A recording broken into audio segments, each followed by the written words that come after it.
I'm Jenny Davidson, CEO and Executive Director at Stand Up Placer. Thank you so much for joining us here today on ACTV Channel 20, or if you're watching us later on YouTube. We really appreciate you joining us for these really important conversations. Stand Up Placer has been in our community for about 40 years. We serve survivors of domestic violence, sexual assault, and human trafficking here in Placer County. We have seen a sharp rise in the number of victims who are needing services and the number of services that we are providing. In 2015, we provided about 21,000 services to this community, and in 2017, that number was over 63,000 services.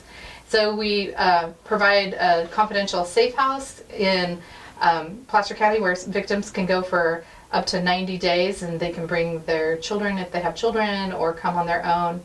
We have a service office in Roseville and a service office in Auburn where folks who need case management or therapy, legal assistance, financial coaching, all the different services that we provide, they can access those right there at our service offices if they don't need our safe house.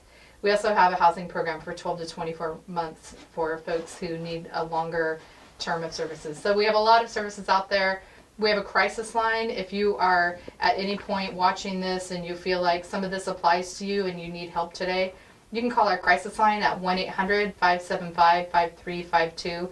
And we have somebody who is staffing that 24 hours a day, 7 days a week, and they're sitting there waiting to be able to take your call. So please reach out if you need any of our services. Look there. If you want to know how to work with us, support us, you can go to our website at standupplacer.org or like us on Facebook, and that's also Stand Up Placer there on Facebook, or come and see us at our thrift store, which is on Douglas between Ross and Hobby Lobby in Roseville, and we have a lot of really fun stuff there, and we accept donations of household items, clothing, furniture, different things, and our survivors can come and shop for free.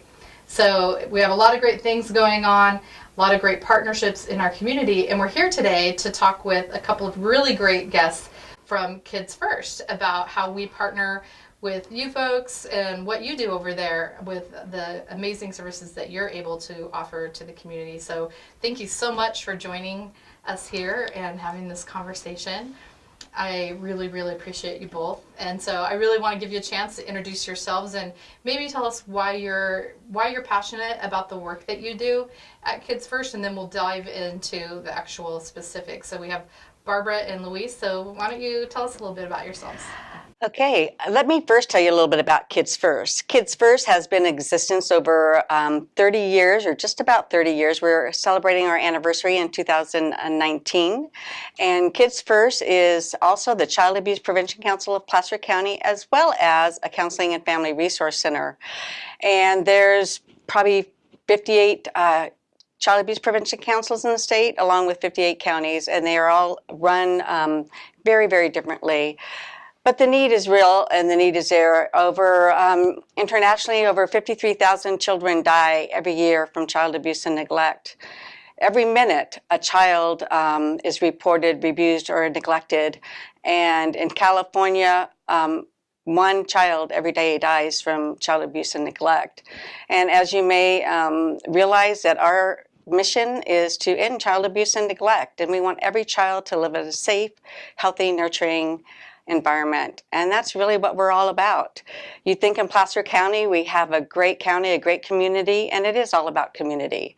And with that, we still have over 3,200 child abuse and neglect allegations reported every year. And that's just the tip of the iceberg.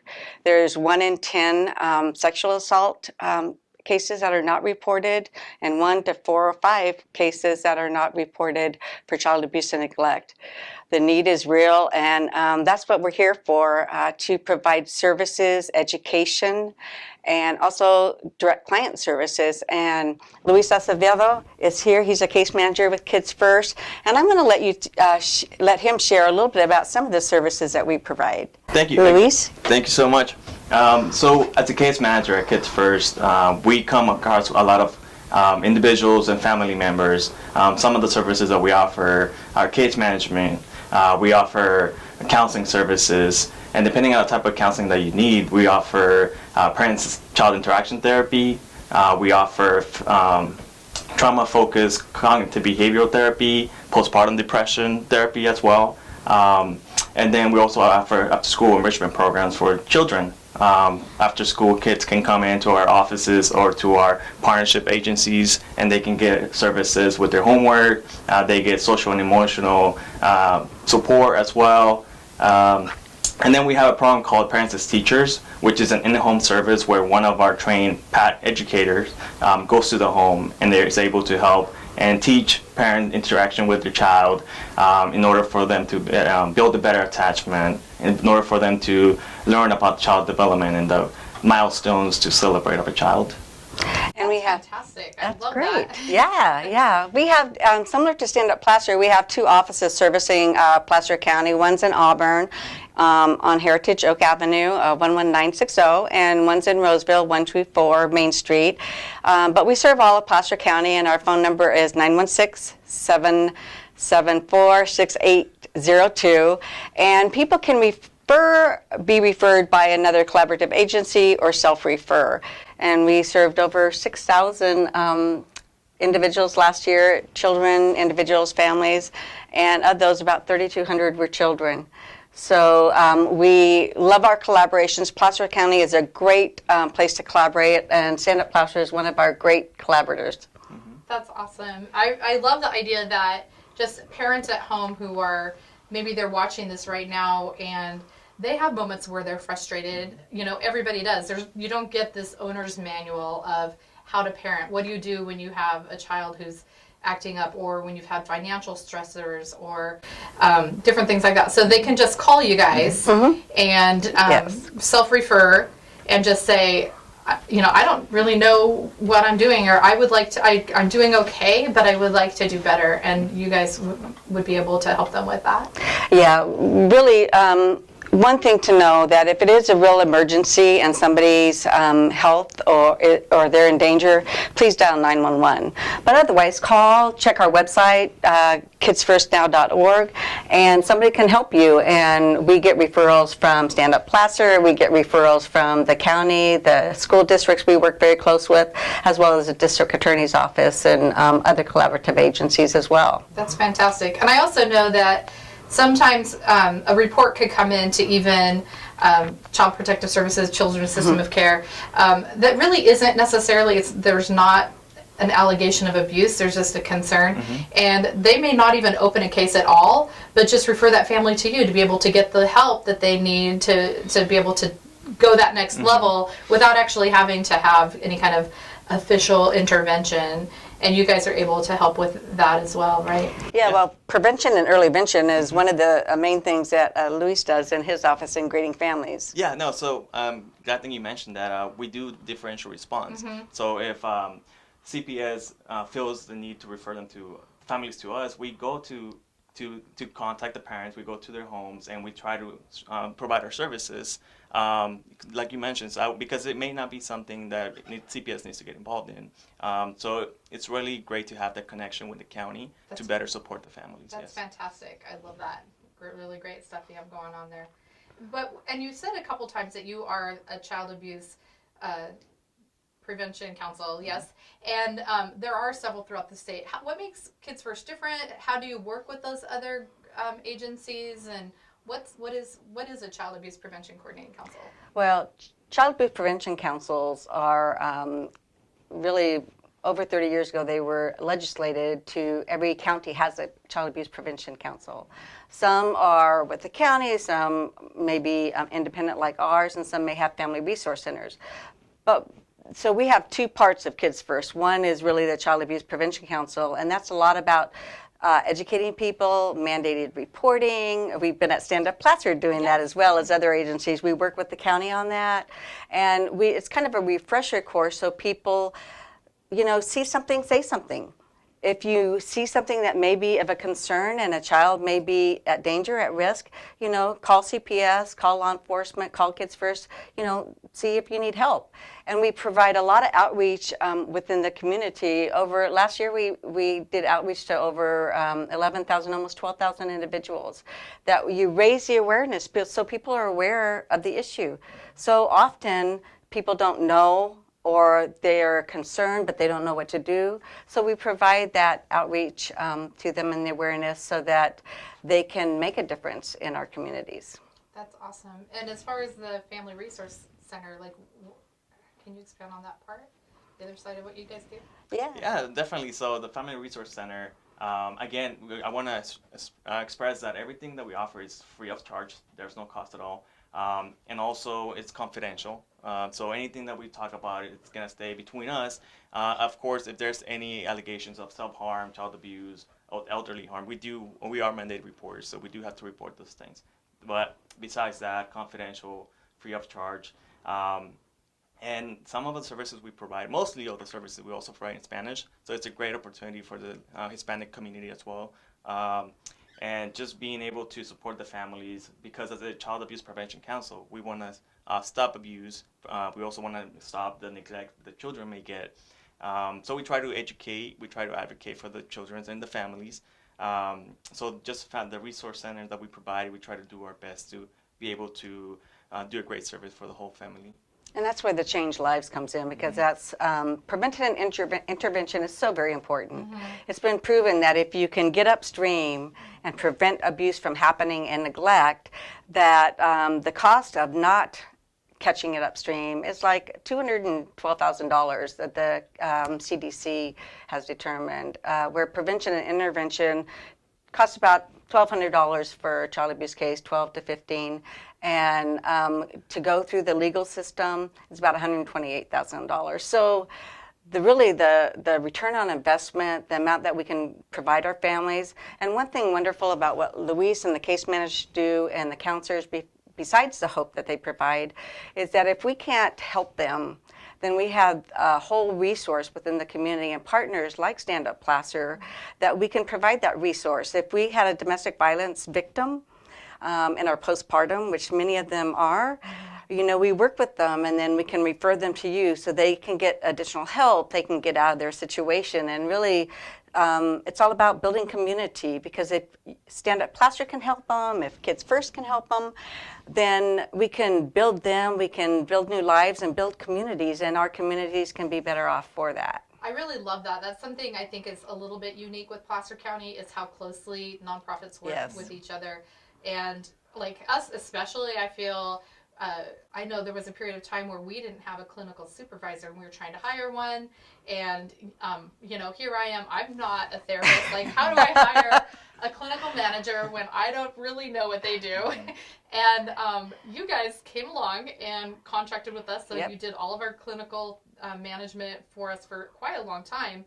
And then also helped us to locate our new clinical manager, who's fantastic, and we're super lucky to have. But that was a collaboration that we did with you, where otherwise we would have gone almost probably a year without even being able to offer that service to our survivors. So fantastic collaborators. We love you guys so much, and one of your employees is even on my board. And so I love that level of just really supporting the work that each of us does, and we have so many other partners like that, where we know we can refer folks over to these other agencies as well, and there's not that level of competition. It's really more support, and how we see this family, and we all look at how we can all come around and support that family the most, and it's not like, no, give them to me, it's really like, okay, let's all surround and lift them up together, right? I think that's fantastic. And you asked that question about throughout the state. Well, locally we have about the collaborations within the Child Abuse Prevention Councils are really strong. We really work on best practices, and locally we have innovative partnerships that's funded by the Office of Child Abuse Prevention that works at best practices, that looks what are the themes, and collaboration is such a big thing, because without collaborations we can't be as effective with our families. And it's just one of the programs that we have together. We call it either ask or kiss. So depending on how many partners we have, but one of the major risk factors with families now are, the poverty, the stress and housing. Housing, there's really a housing shortage in Placer County, and together we have that grant where we can really work with folks to help them get into housing. Louise is an integral part at Kids First for helping families in the Auburn area with utility systems, application fees, and deposits, and I know you're helping people through that grant as well. Yes, well, yeah, that is a fantastic grant. That was and Roseville did a lot to support that, and then Placer County, we partnered there as well, so we're able to help a lot of folks who otherwise they have this housing insecurity that can cause a lot of stress, and when those stressors start really hitting at all angles, then we look at the potential for abusive situations or neglect to come up. And so one thing I wanted to ask you about as well is, what things do you see in common with child abuse, like the cycle of violence, or do you want to talk about what is a cycle of violence, and where do you see child abuse sort of intersecting with domestic violence? Well, if we haven't talked about it right now, but adverse childhood experiences are a set of circumstances that if you go through the child, the more experience you have of a negative, an adverse nature, violence in the home, whether domestic or abuse, prior violence, poverty, alcohol or substance abuse in the home, other stressors can all create that risk, that not only health risk, but the risk that that generational will repeat itself. So you're looking at if somebody's more toward anger and anxiety and stress and committing domestic violence, they're more likely to have also abused children as well. Yeah, and one of the benefits that I was able to experience was that I worked for a domestic violence agency in San Joaquin County, Nice. Women's Center Youth and Family Services, Oh, I and love them.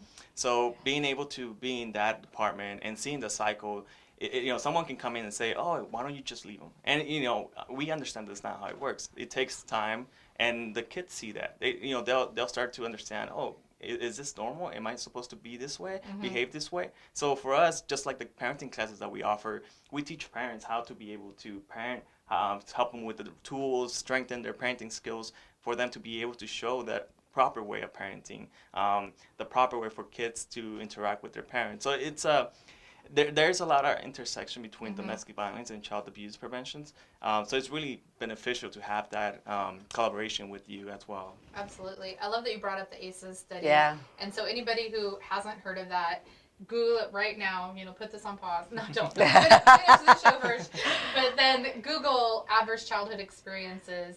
And it's a fantastic study that was done by the CDC and Kaiser down in, I think, San Diego many years ago. But it's still so applicable. And what they saw was a very direct link to experiences that children have and predeterminants of major health risks that adults have.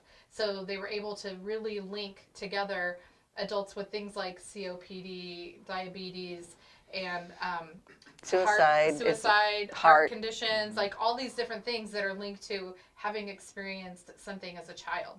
And so what you guys do out there is so fantastic in order to, break that link now, so that they have not just like a happier life, which all that's, what we really want to see, but they're going to have a better, adulthood too. They're going to have a healthier outcome when they're 40, 50, or 60 if their childhood is a healthy, healing place for them, right? Right. And so that's fantastic. I love that you brought that up. Well, similar to what Louise said and what you're saying, we're all working on protective factors, meaning that we're trying to change and provide positive parenting. We provide social connections, so they're not isolated like they would be in an abuse, or that's another similar thing, that a lot of people that are abused or in domestic violence are isolated. So you help them build that family, you help them build the connections that they have, and you help them learn those positive skill sets that then they can start moving forward. Yeah, that's fantastic. Love that. Yeah, that's great. Yeah. So, are there also risk factors that you see, like certain things that families may experience or that are true in like a community that you could see that those are out there and intervene earlier? That's one of the things that we're doing with the rapid rehousing and retention, because if people don't have a home, if they can't get into a home, if they can't stay in a home, their stress is going to increase. Sometimes when people get stressed, they might, abuse alcohol, or their anger might come out. And even things like the after-school program. I had one of the mothers tell me that I am so glad that, Kids First was here to help support my child. Not only were going to be held back, but they were so stressed out, they were abusing them. And so it's not one thing or another. And even we like to say we're one-stop shopping, and we know in reality we're not totally that way. But people come in for maybe after-school care, for postpartum, and they end up getting trauma counseling. And there's all kinds of trauma. That could be death, abuse, domestic violence. There's just a variety of things that occur. And those factors, we can help support them. Neglect in California and the United States is actually the largest percentage of child abuse and neglect is neglect, period. Right. And the Latino community and the Native American community, actually percentage-wise, not numbers, but percentage is higher. And then actually Caucasian in Placer County is the highest number of allegations that we see. Yeah, and so, in numbers. I really appreciate the fact that you're mentioning the fact that we're able to see when families are struggling with rent, where they're struggling with schools, and one of the tools that we use is a referral form, and that referral form helps us know their strengths, their concerns, and we're able to better understand, okay, where can we help this parent, or where can we help this individual. So it just gives us a better idea to be able to screen them, making sure that if they need housing, we can help them with the housing. If they need health insurance, we help them enroll for health insurance. CalFresh, some of the people we come across, sometimes they don't know about the benefits that are out there. So our job is to be able to use that referral, use that screening, and be able to help them with those kind of services as well. I love that you brought up CalFresh, because that's something we do too that we know is fantastic for families. So I know that a lot of people still qualify. Like we know by our demographics of our community that a ton of people qualify for CalFresh who have not accessed it yet. Right. And part of their fear is they don't want to have to go into the county offices. They don't want, they feel like there might be some line, or they're going to see their abuser there or something like that. So it's fantastic that we've both worked so well with the county where we can actually sign them up for those services right in our office. So tell me a little bit, what would that process be like? I call you up and I say, hey, money is super tight. I'm really stressed about how I'm even going to feed my kids next week. And I also need help with homework stuff. I don't understand my kids' math. What am I going to do? They are struggling, but I don't know how to help them. And we end up every day after school, there's this big fight. We don't have money for an after-school snack. They have to wait for dinner or whatever. So they call you. This is the phone call you might get. Then what happens next? Right, and so that's a great question. What we do is we complete a referral. If it's health insurance, if it's CalFresh that they need, we set up an appointment where we actually sit next to them and help them navigate the system, because it can be a little difficult at first. But we help them apply for Medi-Cal, CalFresh, and once we see that that's completed, then we move on to the next one, which is talking about food. At that time, we connect them with food resources, food banks around the community. So we have a list of different food banks around that are able to help that parent or that family. And then if there's any other services like the help with homework, that's where we help them with connect with the leadership enrichment programs, which is like Leap Junior, where we help with their homework. And we provide snacks there too for the kids, nice. so they really enjoy that. Well, one thing I love about Kids First is that the intake process is pretty comprehensive. And so it's not just the services we provide. We try to see, do they have the immunizations? Do they have the dental? Do they have, housing? And with trauma, you don't say, gee, have you been traumatized? Are you a victim of domestic violence? Because people, their normal is normal. Right. They're in that, and they don't realize that it's not something that's abnormal. So along that process, a case manager stays with them from the beginning of the process until they're released or discharged. And so part of that is really, do they need financial assistance? Are they looking for a job? They have a resource binder that's probably about this big, that they really help the families navigate in the system, and then can refer them to counseling if they think that's something that they need through those conversations. So they do a fantastic job. That's awesome. And what about, I know out there somewhere there's a single dad watching this, and he's thinking, you know, I wish there was something like this that was really just that aimed at me and my experience. What would you guys do if he calls you up and says, you know, hey, or, you know, just even he's still in his family, but he wants to be a better dad, a better husband, or, you know, is there something that you're able to do for him? Yeah, great question. So we do have a Forever Fathers class. That one's focused on, you know, fathers in the community. It's Fathers for Fathers, so we do have mentors who are also fathers, single fathers, and they're there for each other, to support each other, talk about depression, talk about anxiety, talk about family struggles, and even parenting. Sometimes, as a father, you may not have no one to talk to, but that Forever Fathers class is very beneficial for those parents that you just mentioned. That's awesome. It feels like it could be like that very first meeting might be scary, right? To like, I'm not going to get real with these people. I'm not going to tell them what it's really like. I'm strong. I'm fine. But then do you see those barriers come down and they're more open, or? It's so amazing because some of the fathers have gotten so much support from each other that even though the class is 8 weeks, they continue to meet in between classes. They sign up for the next class, and then we have one of the initial fathers that's now going to be one of the mentors helping to co-facilitate the class.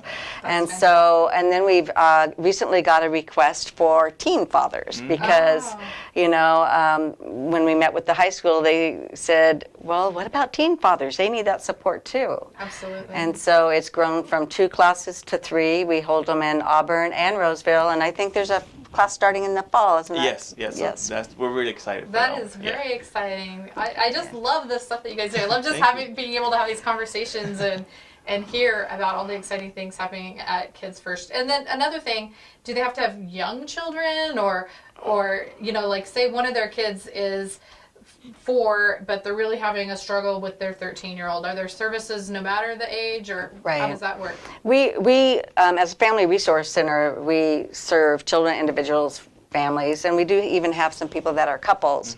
And so, yeah, we serve just a variety of folks. And one of the other ones that's really popular, both with parents, is the co-parenting. And that's where we get a lot of services that people are no longer together or they don't parent together. And the fathers as well as the mothers can benefit from that.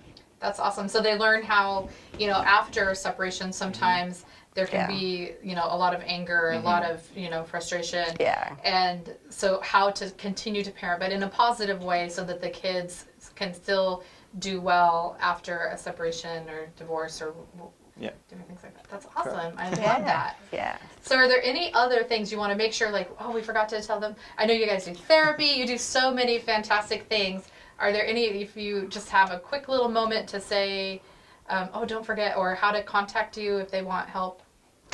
Again, we try to be there as a resource for people in crisis or time of need. So please do call 916-774-6802 or our website at kidsfirstnow.org. And we also have a lot of programs that we're there for children, individuals, and families. And we also have volunteer programs. So if you're in the community and you want to volunteer, or you're a student and you're looking at interning, we have a lot of opportunities that really help leverage the support that we can provide to the community. Yeah. Thank you. That's volunteering. I think it's one of the things that helps us do our job too. They're great contributor to our services as well. That's And awesome. just one last thing, we do have an event coming up on October 25th, Denim and Diamonds. It's going to be held at the grounds in Roseville, so please contact us at the number in our website and join us for a night of fun and help us raise money so that we can continue to provide no-cost services. Well, thank you both so much for being here today. I really appreciate all the hard work that your group does and the collaboration that we're able to have with each other. So again, Kids First Now, if you're looking for these folks, standupplacer.org. If you're looking for us, and like us both on Facebook. Yes, and, definitely. Just continue the fantastic work. Thank you so much. Thank you.